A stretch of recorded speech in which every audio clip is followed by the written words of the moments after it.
E aí, pessoal, bem-vindos a mais uma análise. Olha, o que a gente tem aqui hoje definitivamente não é só mais uma daquelas previsões super otimistas do Vale do Silício, tá? Longe disso. A ideia é cruzar projeções macroeconômicas super rigorosas sobre o desenvolvimento da inteligência artificial geral com, adivinha só, textos teológicos antigos. E o mais louco é que fazendo isso, um padrão muito, mas muito claro começa a surgir. A gente logo percebe que essa revolução tecnológica atual não é só uma simples atualização de software, é na verdade uma reestruturação fundamental da própria cognição humana.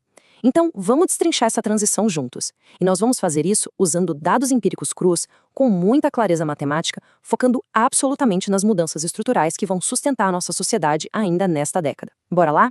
Bom, dando uma olhada nessa linha do tempo aqui, foi desenhada com base em projeções dos laboratórios de pesquisa mais de elite do mundo, a gente vê uma progressão que é quase implacável. Já em 2025, logo ali, os modelos de linguagem deixam de ser só aquelas ferramentas úteis de chat e passam a atuar como agentes autônomos, ou seja, executando fluxos de trabalho inteiros, do começo ao fim, sem precisar de supervisão. Aí, pula um aninho, 2026. A arquitetura algorítmica dá um salto e passa a gerar hipóteses científicas originais. Estamos falando de criar modelos do zero em áreas super complexas, tipo biologia e física. Em 2027, a expectativa é que a robótica autônoma entre com tudo nos espaços corporativos e domésticos. E o ponto de convergência, o grande clímax, acontece em 2028. É a chegada da inteligência artificial geral, a famosa AGI. Basicamente, uma superinteligência unificada capaz de resolver um monte de variáveis diferentes simultaneamente. Loucura, né? E se a gente pensa, mas como isso afeta a gente na prática? Os dados desse estudo do MIT sobre retenção cognitiva são absolutamente alarmantes. Eles pegaram estudantes lá da região de Boston e colocaram a galera nos eletroencefalogramas. O resultado? A pesquisa bibliográfica tradicional, aquela de ler e buscar fontes, gera um declínio cognitivo de apenas 12%.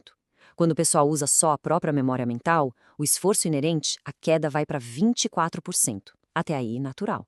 Mas presta bem atenção nesse contraste drástico do método em que a pessoa depende puramente da inteligência artificial. A gente vê uma atrofia cognitiva severa de 82%. 82%. Os números mostram de forma empírica que quando a gente terceiriza o nosso raciocínio lógico para as máquinas, isso causa um colapso direto e totalmente quantificável no nosso engajamento neural. Para a gente colocar isso numa escala macroeconômica e entender o tamanho da mudança, é só comparar duas grandes evoluções históricas. Pensa na prensa de Gutenberg. Ela substituiu um esforço que era puramente físico, o trabalho braçal dos copistas da época, e qual foi o resultado direto disso? Uma explosão absurda e sem precedentes na demanda por trabalho cognitivo, como edição de textos, análise, leitura. Agora, a revolução da inteligência artificial opera de um jeito totalmente inverso. Ela chega para substituir o próprio trabalho cognitivo. E é aqui que a coisa fica séria. Quando a gente simplesmente elimina a camada intelectual humana da cadeia produtiva, a conclusão mais lógica não aponta para a criação de novos tipos de emprego. Na verdade, ela aponta para uma exigência sistêmica e inevitável de redistribuição da riqueza gerada por essas máquinas. E essa automação do nosso intelecto acaba acionando uma sequência algorítmica que é bem clara de se observar. Primeiro passo, a automação total torna o trabalho humano obsoleto no mercado.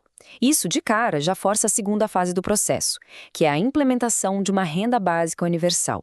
Inclusive, projeções econômicas frequentemente descrevem essa renda como condicional, ou seja, com regrinhas para receber, o que nos leva direto para a terceira fase, a centralização absoluta dos recursos e uma dependência total do Estado.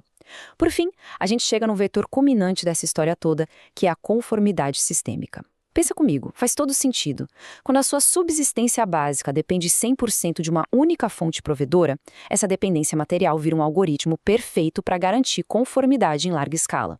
O que é realmente intrigante é ver como essa infraestrutura macroeconômica acaba espelhando de forma muito precisa uma exegese teológica milenar.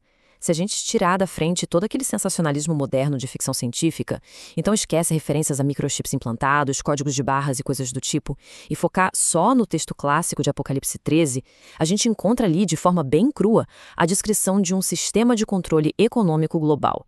É a emergência histórica de uma dependência sistêmica, onde o simples ato de fazer uma troca comercial exige submissão e conformidade totais. O que os dados atuais estão revelando não é que a IA está cumprindo uma alegoria mágica, mas sim a constatação técnica de que, pela primeira vez na nossa história documentada, a gente tem uma rede digital totalmente capaz de suportar esse exato nível de monitoramento comercial. É de explodir a cabeça, não é? E para navegar tudo isso, a gente organizou aqui uma matriz comparativa fascinante. Ela traz as características que são projetadas como essenciais para a sobrevivência e relevância nessa nova era da superinteligência.